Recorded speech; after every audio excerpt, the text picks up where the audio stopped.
AP liquor scam లో విజయసాయిరెడ్డిని ప్రశ్నిస్తోంది SIT. Vijayawada CP కార్యాలయంలోని గంటకు పైగా విచారణ కొనసాగుతోంది. లిక్కర్ స్కామ్ లో తన పాత్రపై ఆరా తీస్తున్నారు. మరోవైపు ఉదయం సిట్ విచారణకు హాజరయ్యారు రాజకస్ రెడ్డి తండ్రి ఉపేందర్ రెడ్డి.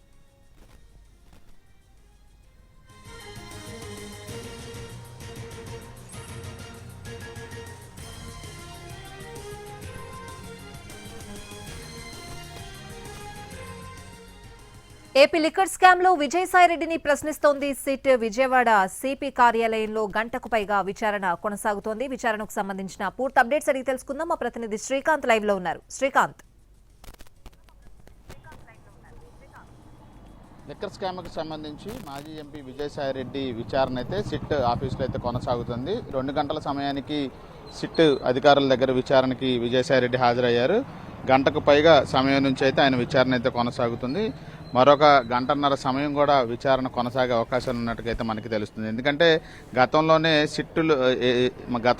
లిక్కర్ స్కామ్కు సంబంధించి తన దగ్గర ఉన్న ఆధారాలు అధికారులు అడిగినప్పుడు అయితే తాను అందజేస్తానని కూడా విజయసాయిరెడ్డి ముందస్తుగానే ప్రకటించిన నేపథ్యంలో ఆయన దగ్గర ఏ అంశాలకు సంబంధించిన వివరాలు ఆధారాలు ఉన్నాయనే అంశాల మీద సిట్ పూర్తి స్థాయిలో వివరాలు అయితే సేకరించబోతుంది. అదేవిధంగా ఇప్పటి వరకు సిట్ చేసిన దర్యాప్తులో సేకరించిన ఆధారాలకు సంబంధించి ఆయన దగ్గర ఉన్న సమాచారాన్ని కూడా బేరీజు వేసుకొని ప్రస్తుతం విచారణ అయితే కొనసాగిస్తున్నట్టుగైతే మనకి సమాచారం అందుతుంది. ఎందుకంటే డిస్టిలరీలకు సంబంధించి వాళ్ళందరినీ కూడా ఇప్పటికే సిట్ అధికారులు విచారణ చేశారు. వాళ్ళ దగ్గర నుంచి కొన్ని కీలక వివరాలు, ఆర్థికపరమైన అంశాలకు సంబంధించిన వివరాలు కూడా సేకరించారు. ఆ తర్వాతే ఒక్కొక్కరికి నోటీసులు ఇస్తున్నారు. ఆ నోటీసుల్లో భాగంగానే విజయసాయిరెడ్డికి కూడా తన దగ్గర ఉన్నటువంటి ఆధారాలు అదేవిధంగా వివరాలు స్టేట్మెంట్ రూపంలో అందించడానికి రావాలని కూడా నోటీస్ జారీ చేశారు. కాబట్టి అందులో భాగంగా వచ్చినటువంటి విజయసాయిరెడ్డి దగ్గర నుంచి వివరాలు ఆధారాలు సేకరించడంతో పాటుగా తమ దగ్గర ఉన్నటువంటి వివరాలకు సంబంధించి కొన్ని అనుమానాలు ఉన్నాయి కూడా వాటిని కూడా నివృత్తి చేసుకునే అంశానికి సంబంధించి విచారణ అయితే ప్రస్తుతం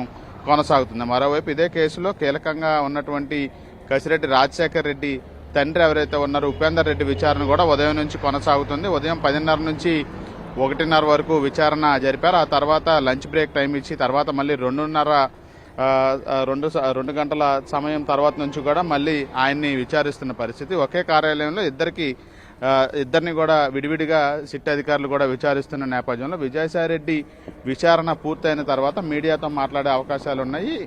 ఈ నేపథ్యంలో ఆయన ఏ అంశాలు సిట్ అధికారులకు వెల్లడించారనే వివరాలను కూడా మీడియాకు వెల్లడించే అవకాశాలు ఉన్నాయి. కాబట్టి ఆయన ఏం చెప్పబోతున్నారనేది ఇప్పుడు ఆసక్తిగా మారింది. Right Srikanth, thanks for the updates.